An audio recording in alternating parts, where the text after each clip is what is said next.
Bendiciones a cada uno de ustedes. Pues vamos a comenzar con una oración para que sea el Señor el que hable a nuestra vida, el que hable a nuestro corazón, el que nos enseñe, el que nos ministre, el que nos ayude y nos enseñe a crecer y a avanzar. Amén. Padre Dios Todopoderoso que estás en gloria, venimos delante de tu presencia, Señor. Te damos gracias en esta mañana. Te doy gracias, Señor, por cada una de las personas, Señor, que estarán viendo este video, Señor.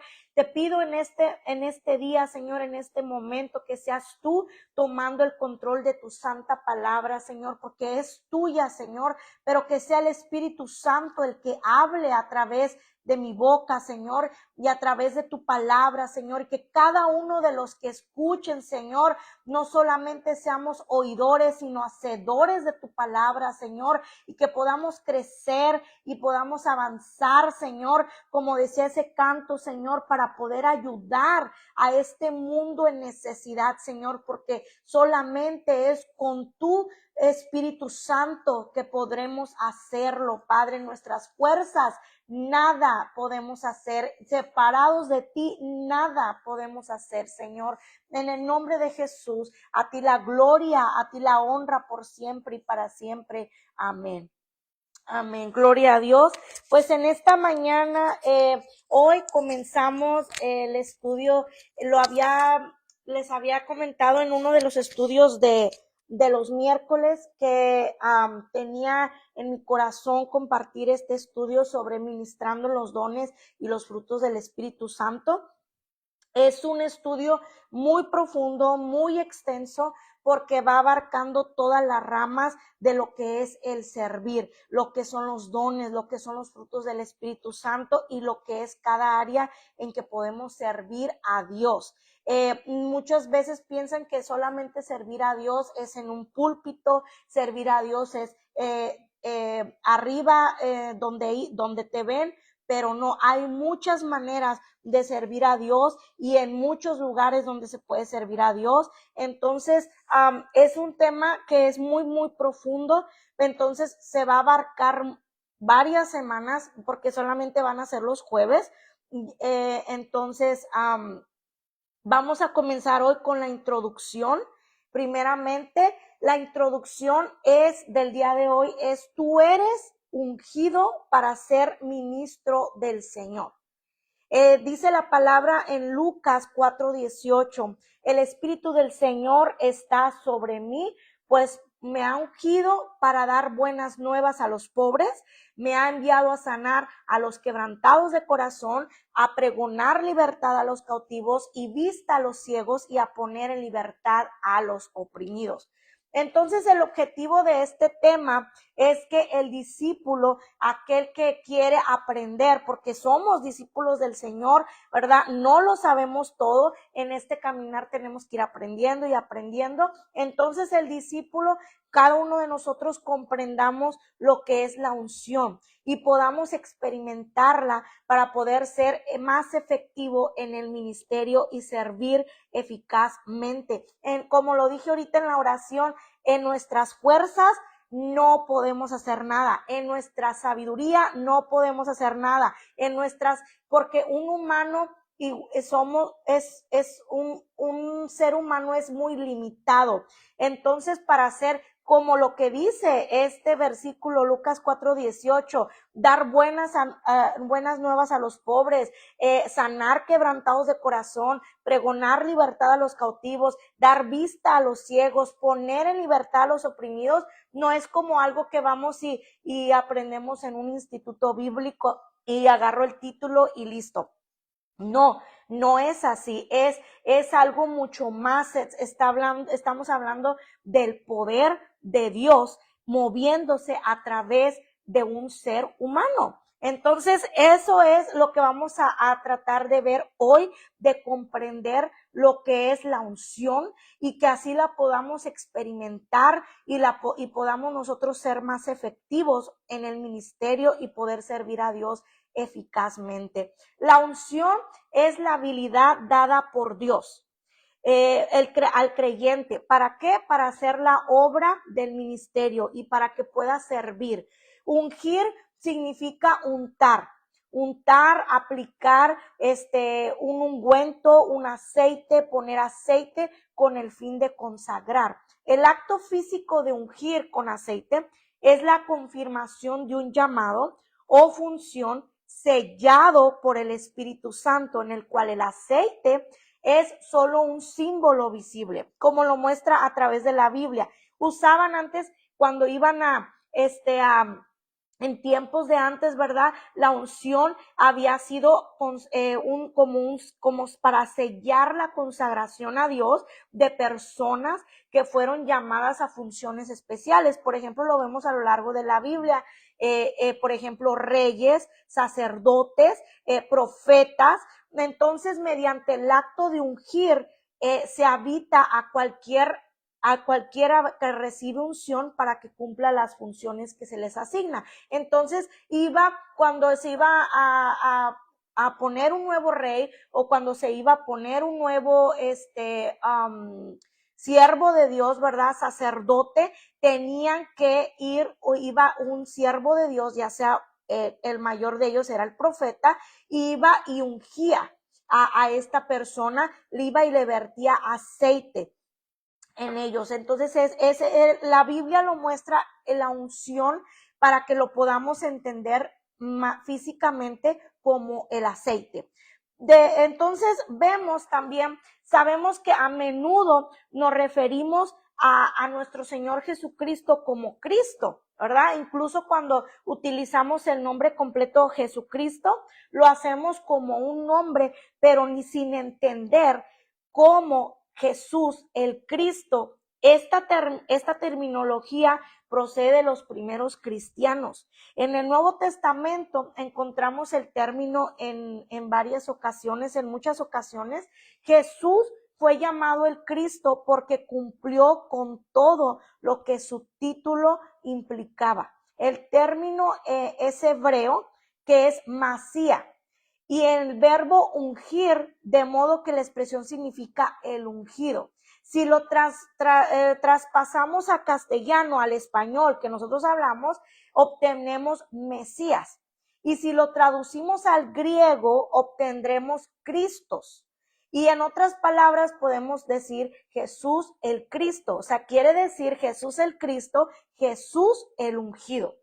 Jesús el ungido. Antes de venir a la tierra, dice Filipenses 2, 6, 7, que Él se despojó. Jesús se despojó. Él cuando siendo en forma de Dios, no estimó al ser igual a Dios como cosa a que aferrarse, sino que se despojó de sí mismo, tomando forma de siervo, hecho semejante a los hombres, ¿verdad? Así lo dice Filipenses 2, 6 al 7.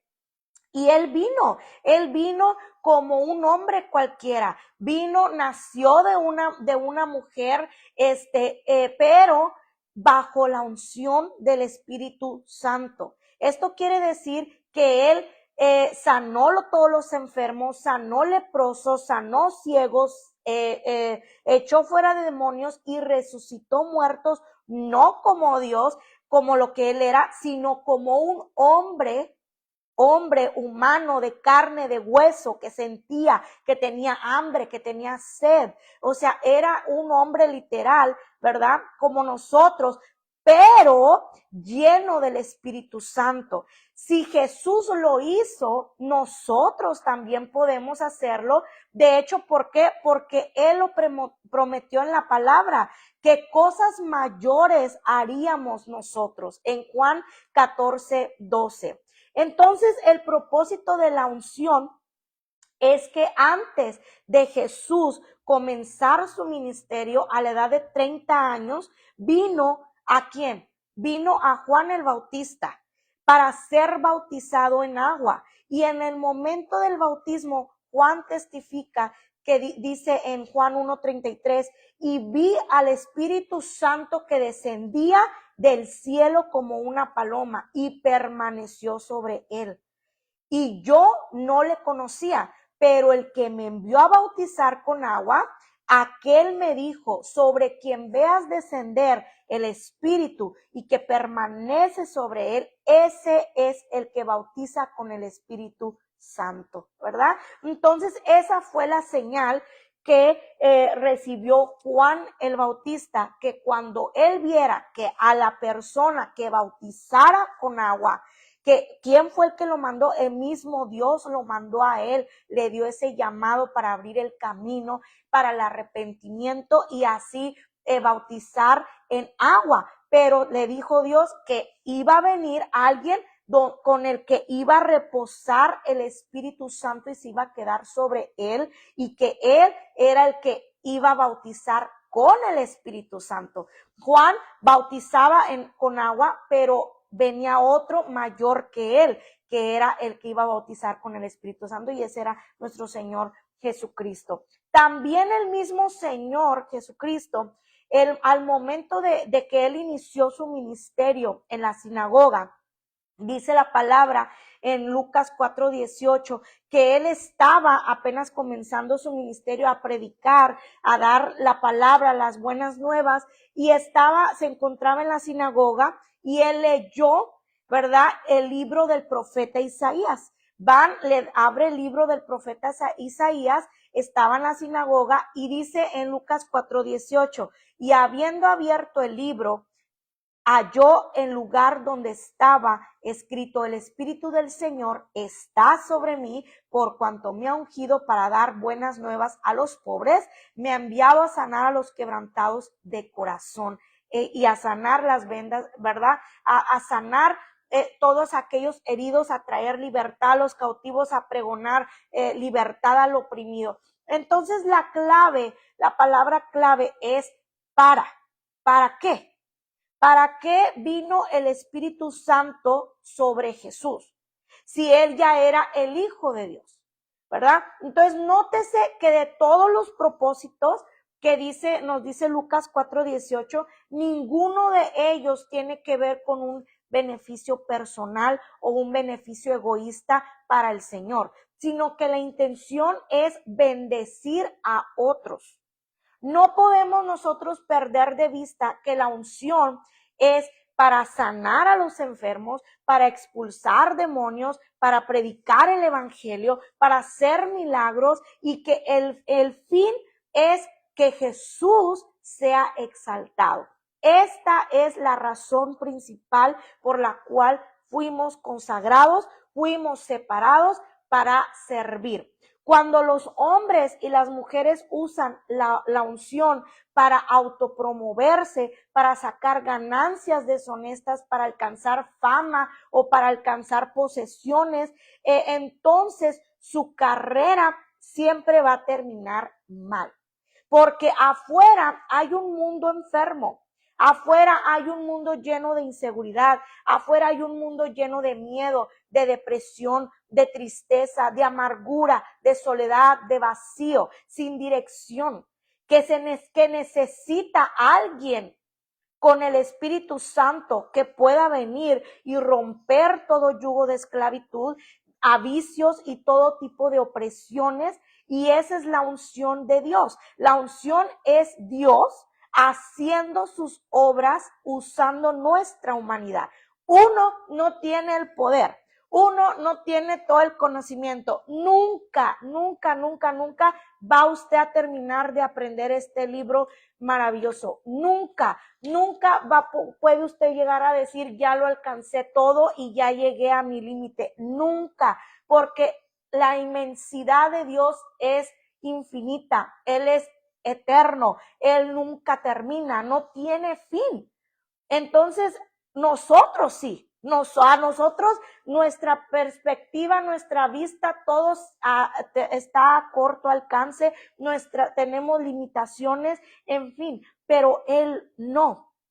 Entonces, vamos a comenzar con las 3 unciones de David. Si usted dice, usted puede decir: pues sí, pues Jesús era Dios, era el Hijo de Dios, pues claro que él podía hacer eso. ¿Cómo yo lo voy a poder hacer? Bueno, en la Biblia nos muestra un siervo de Dios, que también él fue ungido. Fue ungido con ese Espíritu Santo. Fue ungido y fíjense, antes, ¿ok? Vemos desde el principio, antes del Nuevo Testamento, el Espíritu Santo ya obraba, ya estaba obrando, porque al fin y al cabo era Dios, era su poder, es su poder moviéndose y manifestándose. Entonces, vamos a ver las tres unciones de David. David, sí, como usted lo escucha, tuvo tres unciones. ¿Okay? ¿Qué nos va a enseñar esta enseñanza de David? Que no hay unción sin proceso.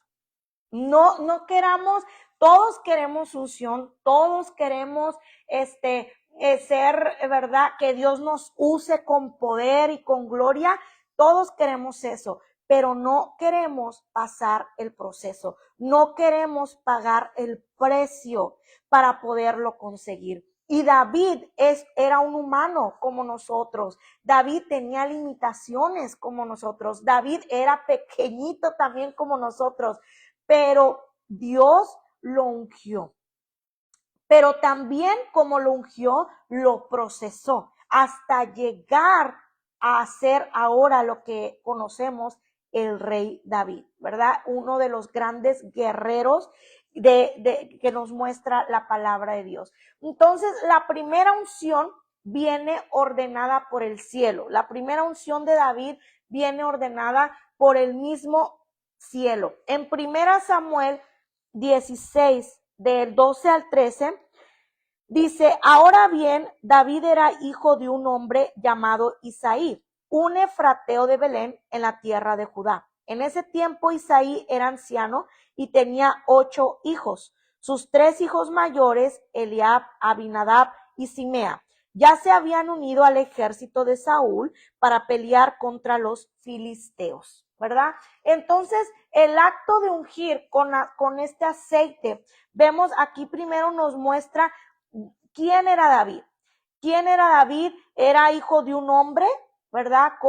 Como cualquiera, Isaí, un efatreo de Belén, dice, en la tierra de Judá. Y en ese tiempo dice que Isaí era anciano. O sea, y él tenía 8 hijos, sus 3 hijos mayores, Eliab, Abinadab y Simea, y ya se había unido al ejército de Saúl para pelear contra los filisteos, ¿verdad? Entonces David era, dice en el versículo 14, que él era el menor de los hijos, que sus 3 mayores hermanos se quedaron con el ejército de Saúl, pero David iba y venía para ayudar a su padre con las ovejas en Belén. Él era el más pequeño, él era el más, se pudiera decir que ni por aquí se hubieran imaginado quién iba a llegar a ser David, y era simplemente un pastorcito de ovejas que iba y venía, ¿verdad? Entonces, para ayudar a su padre con las ovejas. El acto de ungir con aceite es importante, pero no es lo más importante. Lo más importante es la parte final.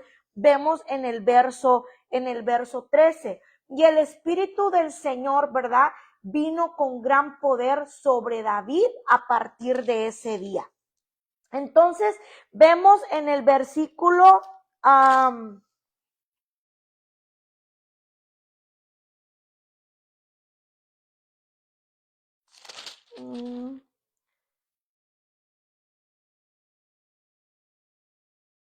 vemos en el versículo 17, un día Isaí le dijo a David, toma esta canasta de grano tostado y estos 10 panes y llévaselos deprisa a tus hermanos y dale estos 10 pedazos de queso a su capitán. Averigua cómo están tus hermanos y tráeme un informe de dónde les va. Vemos que David era hasta como pudiéramos decir el mandadero, el que hacía los mandados, ¿verdad? Dice, los hermanos de David estaban con Saúl y el ejército israelita en el valle de Ela, peleando contra los filisteos. O sea, los hermanos mayores de David eran guerreros, ya estaban en el ejército peleando por Saúl. Ya dice el 20, así que temprano en la mañana siguiente, David dejó las ovejas al cuidado de otro pastor y salió con los regalos. como Isaí le había indicado. Llegó al campamento justo cuando el ejército de Israel salía al campo de batalla dando gritos de guerra. Entonces dice en el versículo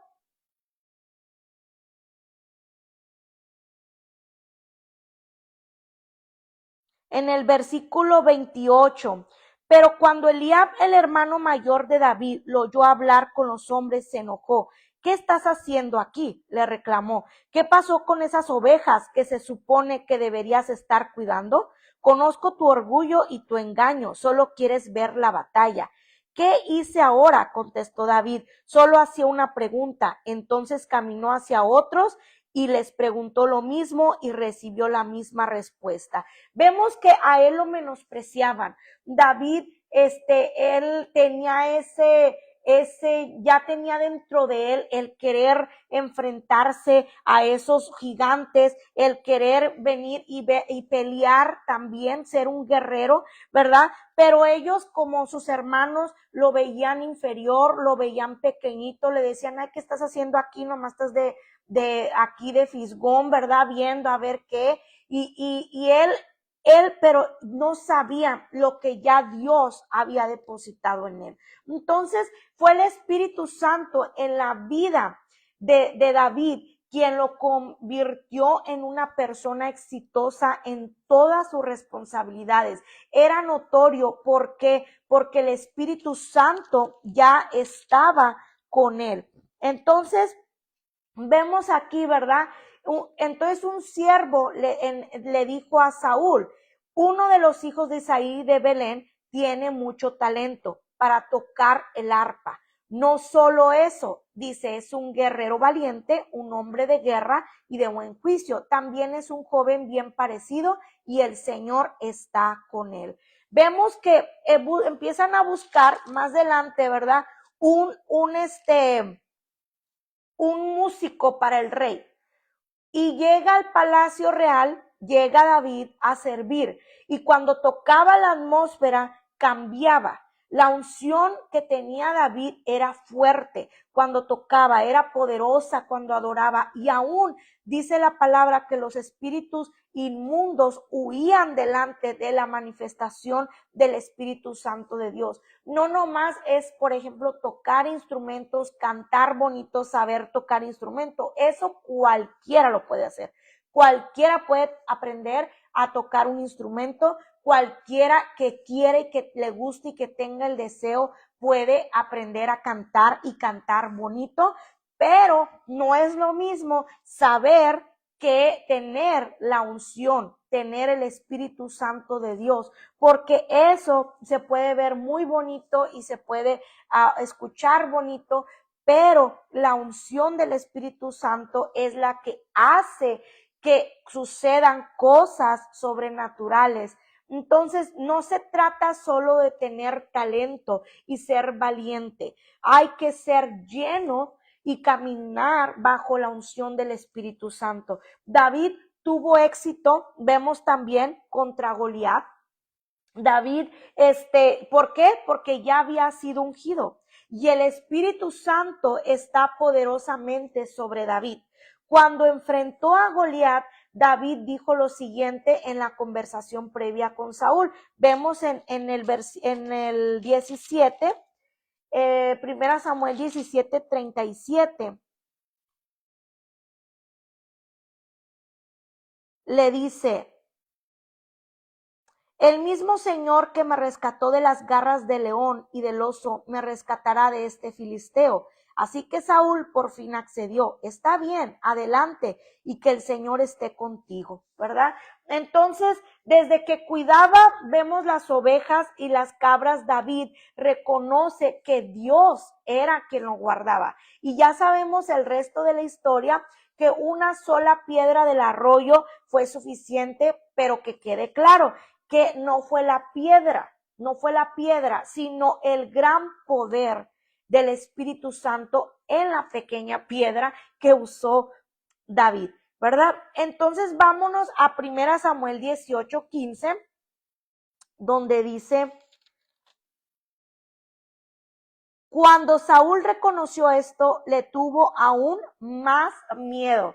Fíjense, ¿por qué? Porque vio en él, dijo, cómo este jovencito tan pequeño, tan inexperto, tan débil, yo me lo imagino delgadito, chaparrito, jovencito, ¿verdad? Que nada comparado con un guerrero fuerte, como ellos estaban acostumbrados a ver. O sea, él estaba hasta con miedo, como dice la palabra, con miedo, diciendo, pues ¿quién es? ¿Qué trae? ¿Qué tiene? ¿Verdad? Entonces lo hacen a él, a David, por ver, ¿verdad? Su fuerza, pero que, acuérdense, no era fuerza de él, era la fuerza de Dios. Lo hacen comandante de guerra. Vemos en el versículo 18 del 14 al 16, dice, David siguió teniendo éxito en todo lo que hacía, en todo lo que hacía. Dice, porque el Señor estaba con él. Cuando Saúl reconoció esto, le tuvo aún más miedo, pero todos en Israel y en Judá amaban a David porque tenía tanto éxito al dirigir a sus tropas en batalla, ¿verdad?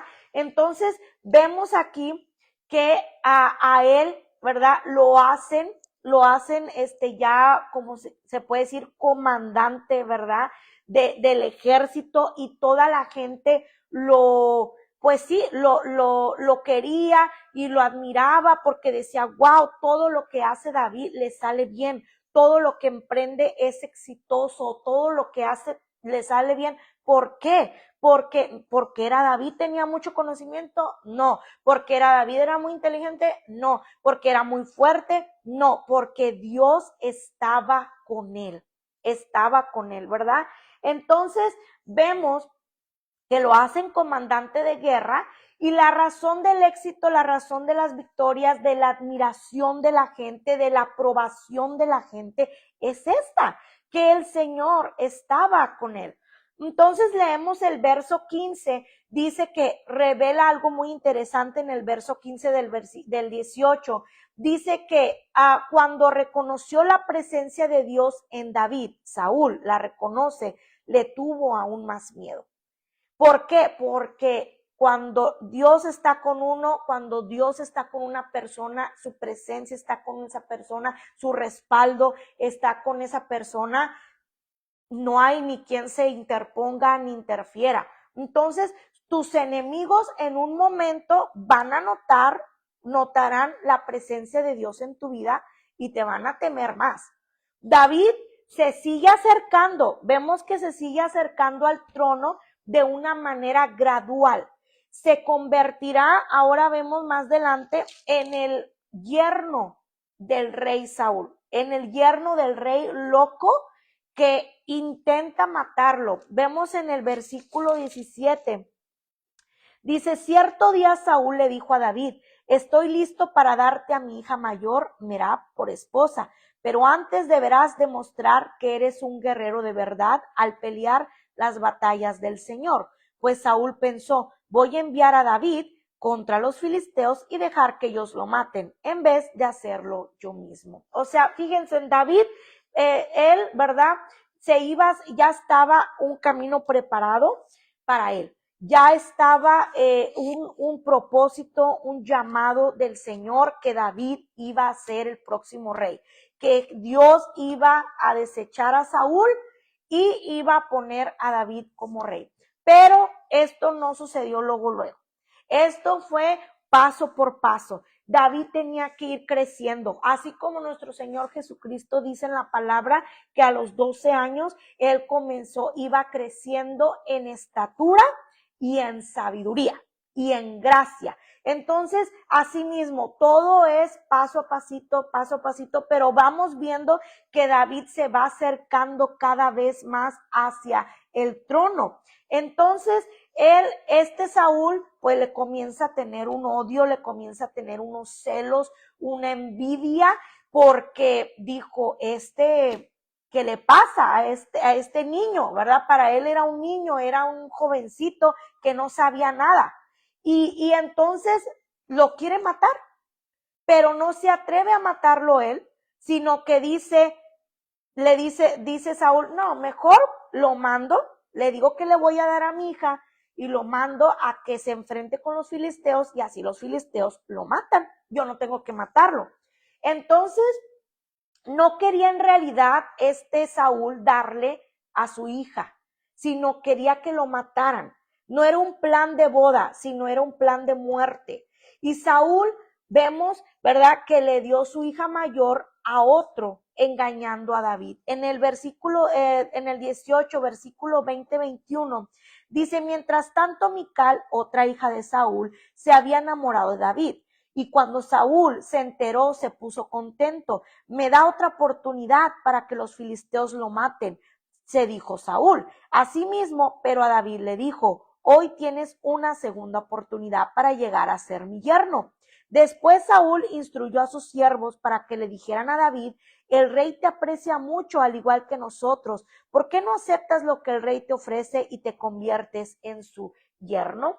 ¿Verdad? Entonces vemos más adelantito ahí que Saúl, bueno, ve que no matan a David, pero tampoco le cumple la promesa y le dice, mira, ¿sabes qué? Te voy a dar esta otra, te voy a dar a Mical.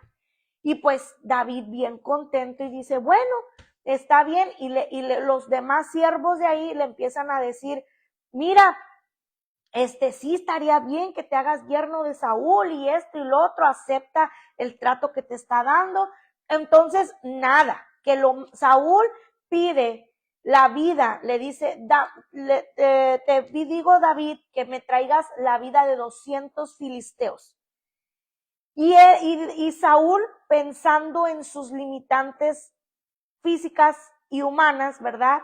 Nunca se tenía en mente 100% que el que estaba con él era David, que a David si Dios está con él, nada ni nadie lo puede tener, ni lo puede destruir, ni lo puede matar. Si no es el tiempo de Dios, entonces era otro plan que tenía Saúl en contra de David para que lo mataran. Y le pide la vida de 200 filisteos.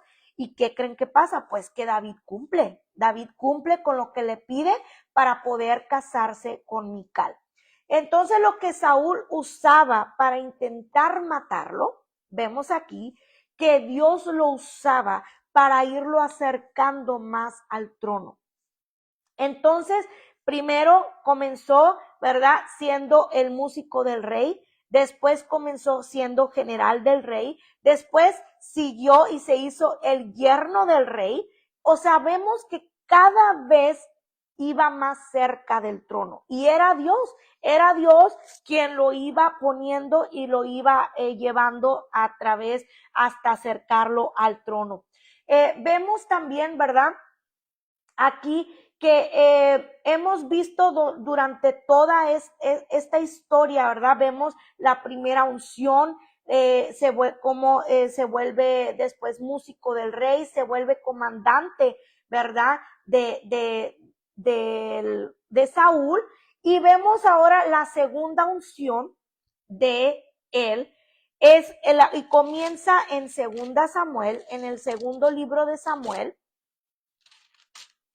en el versículo 2, del 1 al 4, dice, después de esto David le preguntó al Señor, ¿debo regresar a alguna de las ciudades de Judá?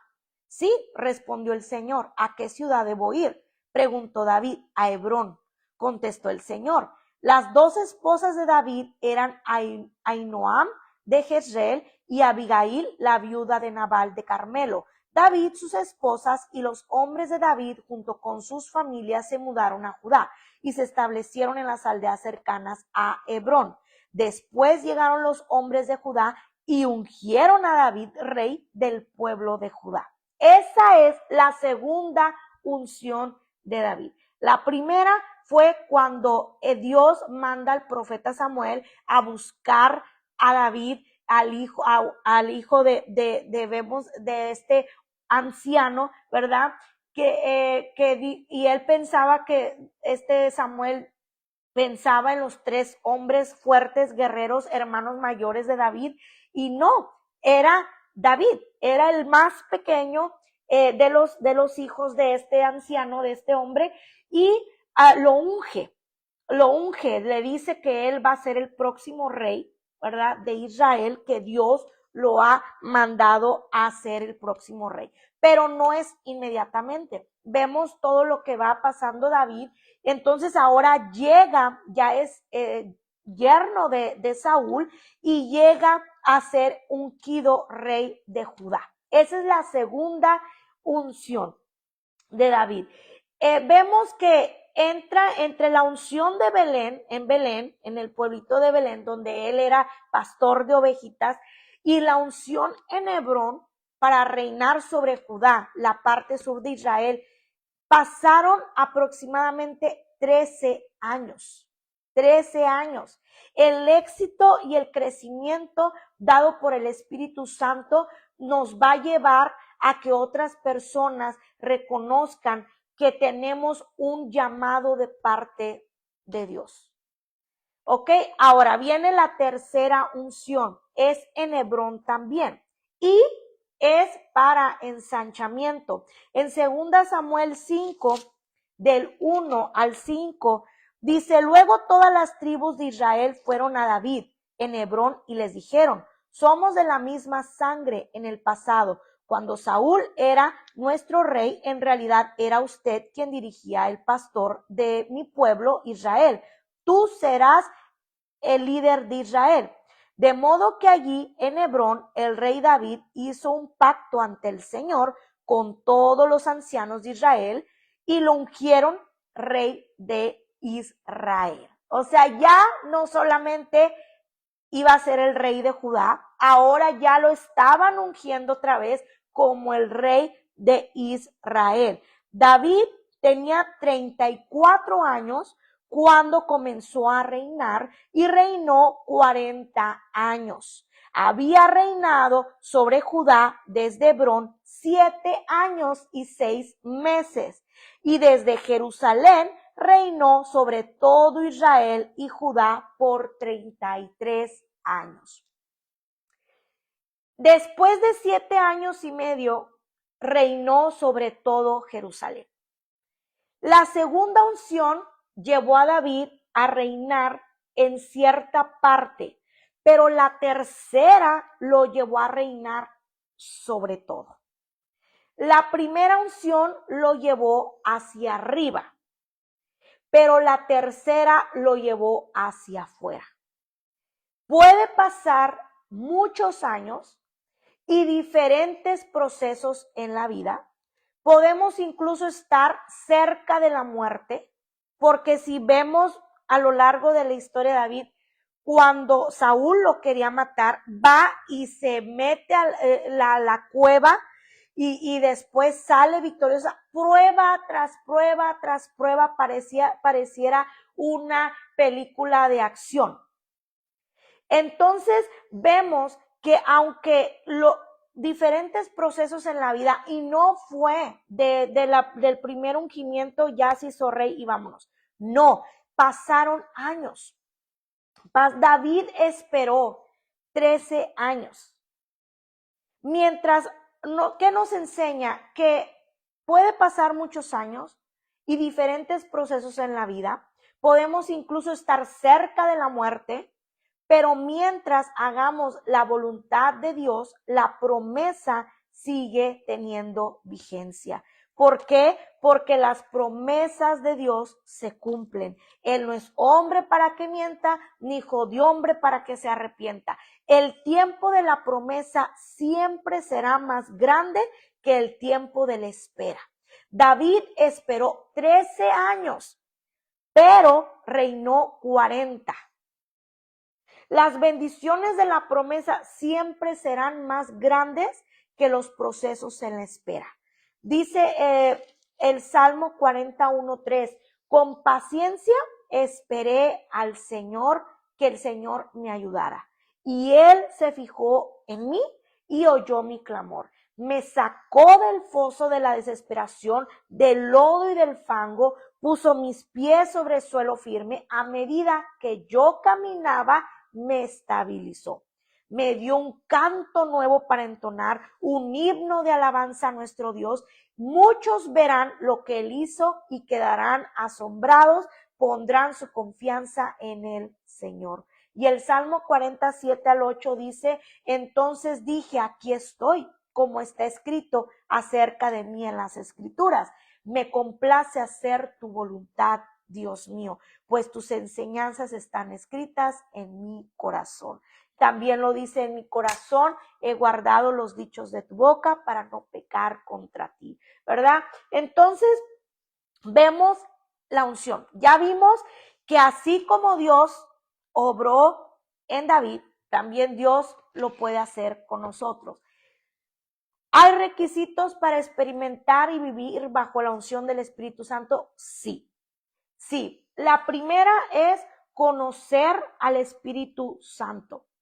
Quizás el más grande secreto para experimentar la unción de Dios sobre su vida es tener una relación personal y viva con el Espíritu Santo. Hechos 1:8 afirma, pero recibiréis poder cuando haya venido sobre ti el Espíritu Santo y me seréis testigos en Jerusalén, en toda Judea y hasta lo último de la tierra. El Espíritu Santo es la persona de la Trinidad que opera el poder y Jesucristo es quien lo da. Solamente aquel que ha creído en el Señor Jesucristo es el que viene a obtener el Espíritu Santo y viene a morar en usted.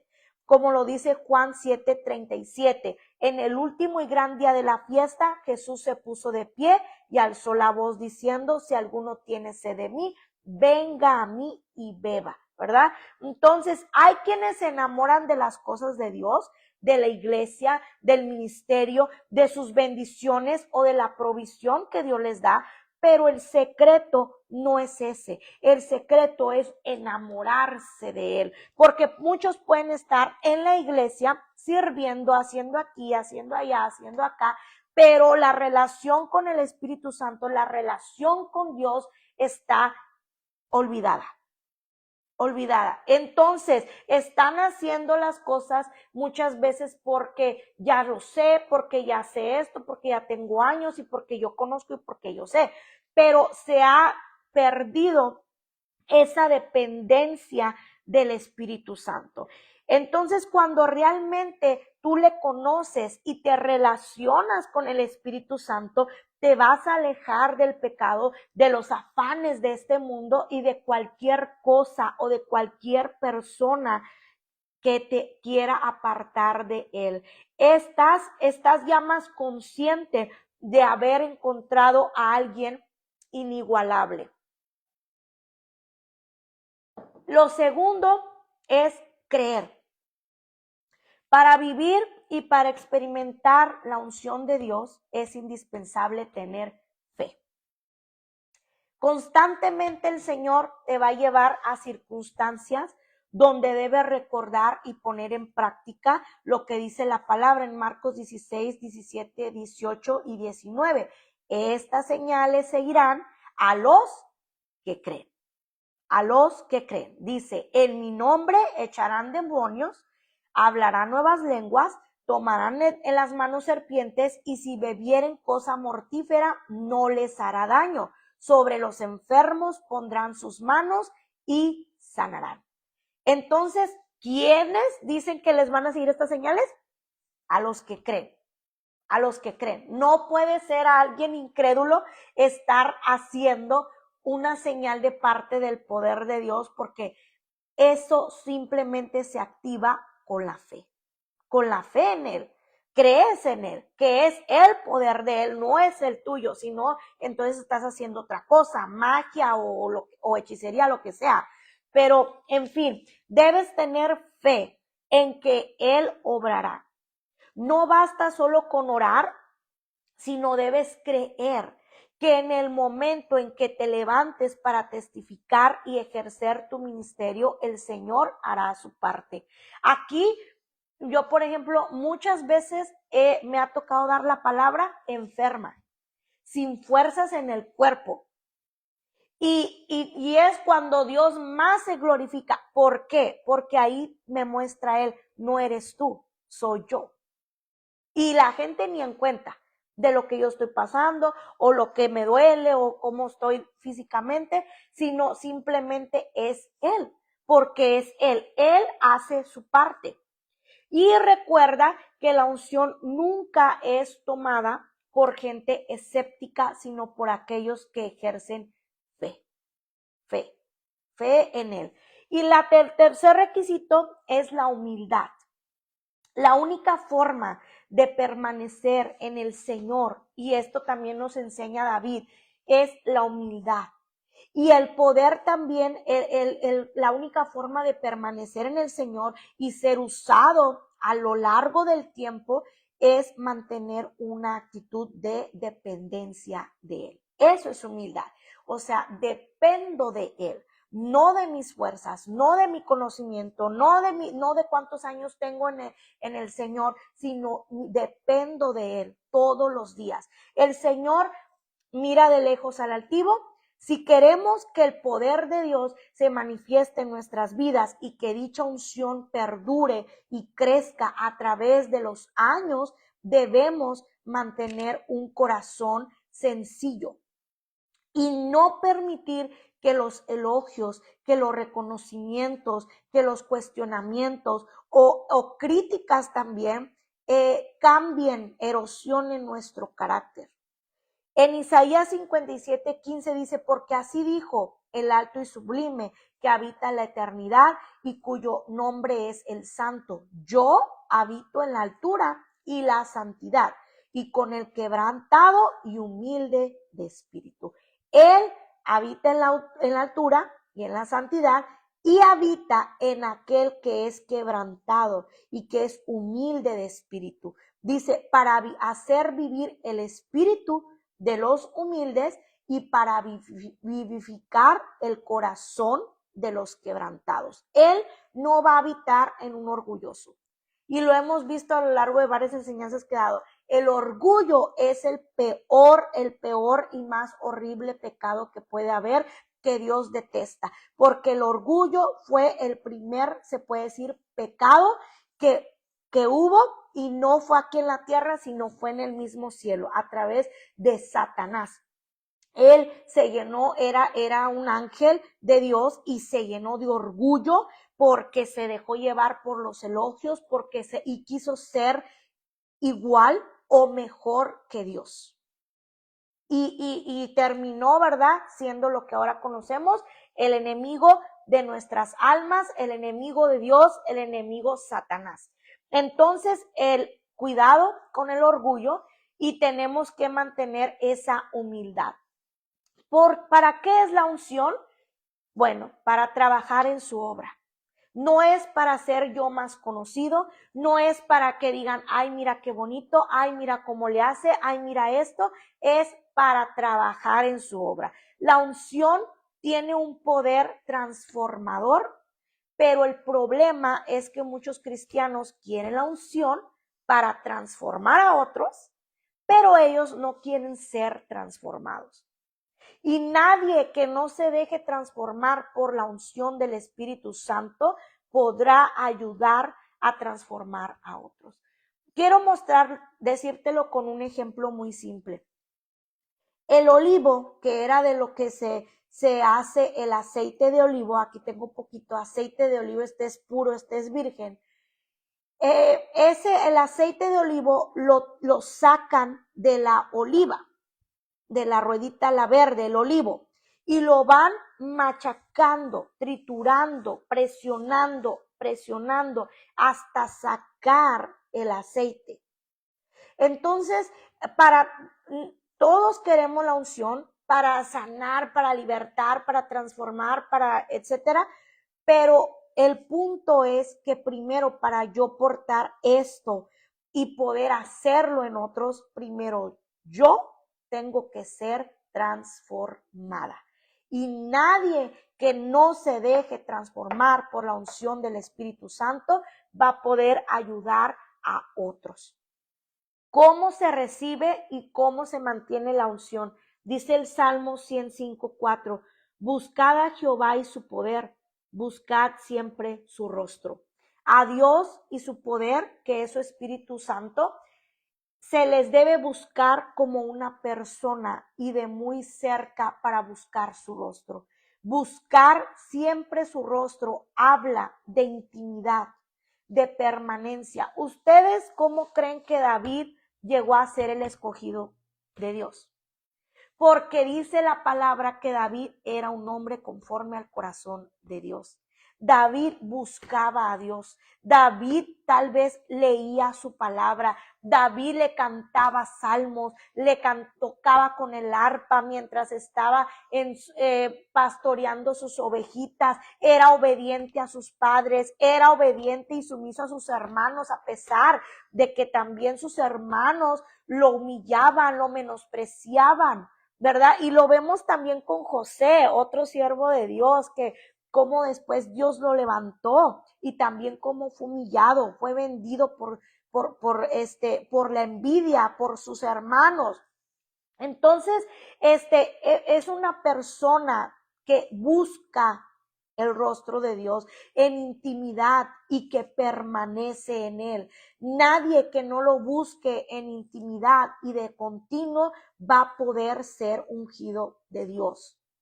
Sí, el Espíritu Santo viene y mora en ti, en todo aquel que cree en él, me empieza a morar. Pero si tú no sigues buscando la presencia de Dios, no lo sigues buscando en la intimidad, en la palabra, en la oración, en su misión, y tú no le dices, transfórmame, límpiame, quítame todo lo que no te gusta, y tú no te dejas ser transformado, pues entonces, ¿cómo quieres que él venga y deposite más en una vasija? Nosotros somos una vasija, somos este frasco que está aquí. Y si nosotros primero no estamos limpios y vacíos para que venga y él nos llene de su aceite, es al contrario, estamos rotos.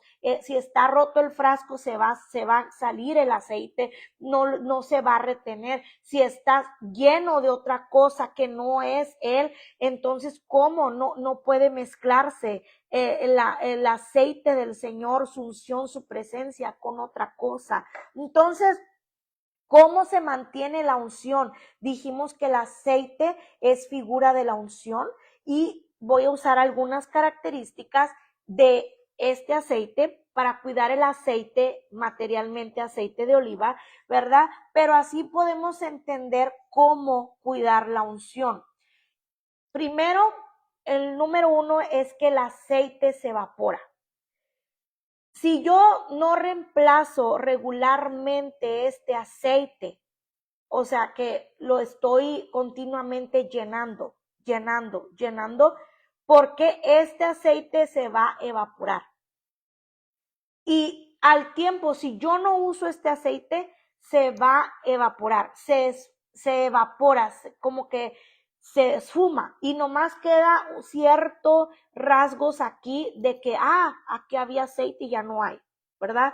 Entonces, de igual manera, ¿por qué? ¿Qué es lo que quiero decir con esto? Es que debemos buscar su rostro continuamente, todo el tiempo. Número 2 es que se escurre si hay un hueco, como lo dije ahorita. Si este frasco, pues, se me quiebra un poquitito, se le hace un hoyito, pues se va a salir el aceite. Y así mismo nosotros. Si nuestra vida tiene huecos de pecado, si le hemos dado lugar al diablo, esto va a provocar una rajadura en el frasco, en la vasija que somos nosotros. Y por ahí el aceite se va a ir. Se va a ir.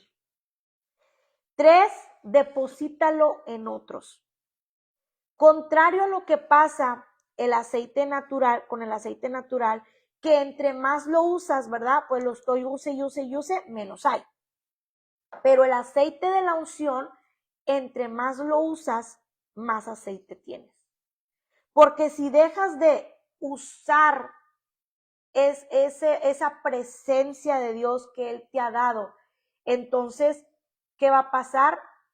Como que se apaga, como que se acaba. Se acaba. Tienes que estarlo usando. Hay un ejemplo en Segunda de Reyes 4:5. Y se fue la mujer, dice, y se cerró la puerta encerrándose ella y sus hijos, y ellos le traían las vasijas, y ella echaba del aceite. Cuando las vasijas estuvieron ya llenas, dijo a un hijo suyo, tráeme otras vasijas, tráeme más. Y el muchacho dijo, no hay más vasijas. Entonces el aceite cesó. Cuando tú dejas de compartir tu unción con otros, lo que Dios ha depositado en ti, y tú lo dejas de compartir con los demás, entonces cesa, se termina.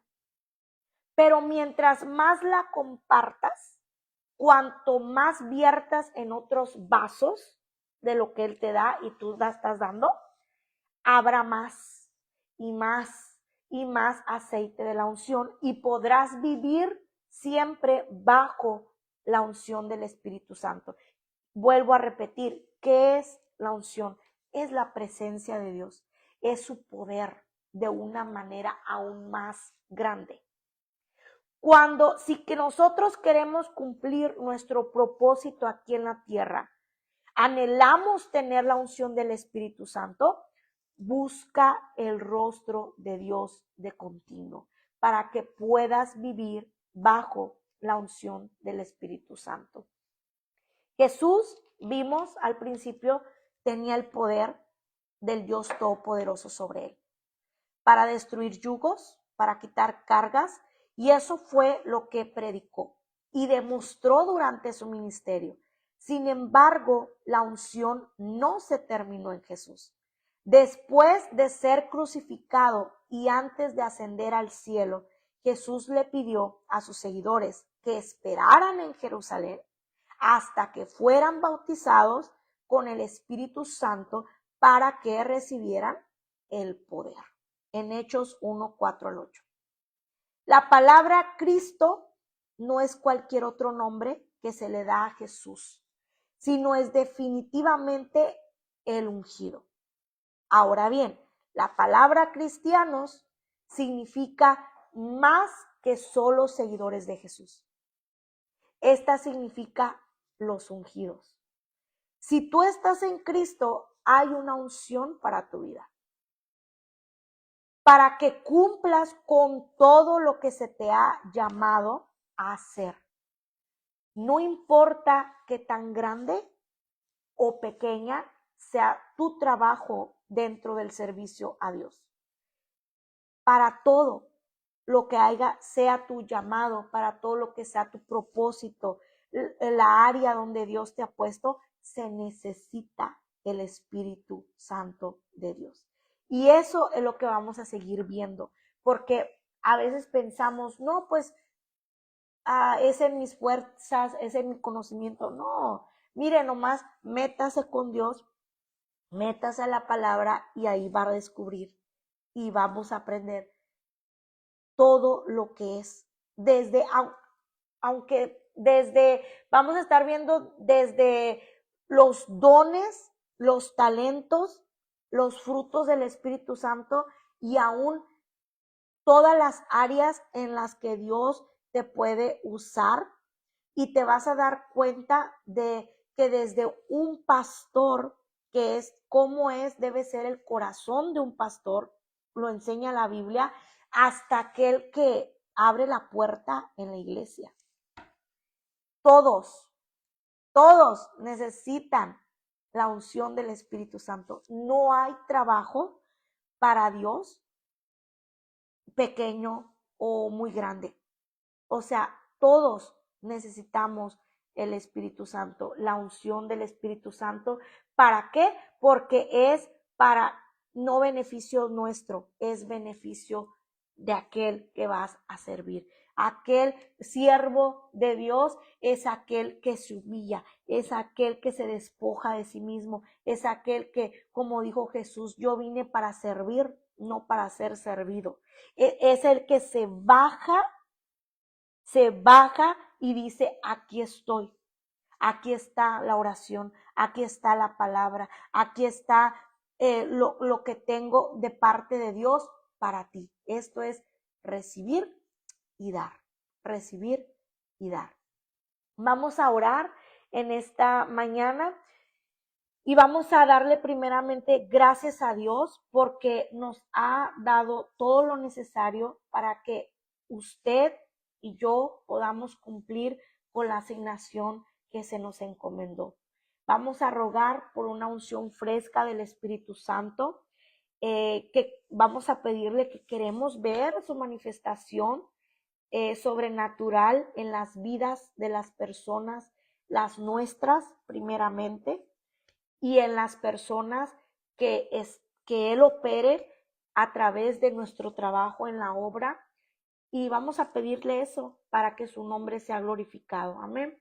Padre Dios Todopoderoso que estás en gloria, venimos delante de tu presencia, Señor. Te damos gracias en esta mañana. Gracias, Padre, por el privilegio que me das una vez más de compartir tu palabra, Padre. Gracias porque es tu palabra viva y eficaz. Tu palabra, Señor, nos habla a nuestra mente, a nuestro corazón, y es la que nos va transformando día tras día, Señor. Gracias porque a través de tu palabra, a través de tu siervo David, hoy aprendimos, Señor, y comprendimos que no importa nuestras limitaciones, que no importa, Señor, lo que la gente pueda pensar o decir de nosotros. Lo que importa es tú, Señor, qué quieres de nosotros. Tú, Señor, qué quieres hacer con nuestra vida, Señor, y que para que tu nombre sea glorificado, Señor, que esa unción, esa presencia que tú has depositado en nosotros, Señor, la busquemos intensamente, diariamente, constantemente, Señor, para que esa presencia tuya fluya a través de nosotros y en cada área en que tú nos uses, con cada persona que tú nos pongas en el camino, Señor. Seamos de bendición, Señor, y que tú seas el conocido, que tú seas el glorificado, que tú seas el exaltado. Y así, a través de nosotros, Señor, de tus siervos, Señor, puedas tú ser conocido, puedas ser tú, Señor, conocido a través de todos aquellos que aún no te conocen, Señor, y que crean en tu poder, en tu palabra, Señor. Te lo pedimos en el nombre que es sobre todo nombre, en el nombre de Jesús. Amén. Amén. Bueno, hermanos, nos vemos la próxima. Le damos gracias al Señor. Nos vemos la próxima y estaremos viendo, vamos a comenzar después de esto, ver los dones, los frutos del Espíritu Santo. Solo vamos a ir viendo uno por uno y después vamos al final del estudio, ya vamos a entrar en todas las áreas de servicio. Que Dios los bendiga. Nos vemos. Bendiciones.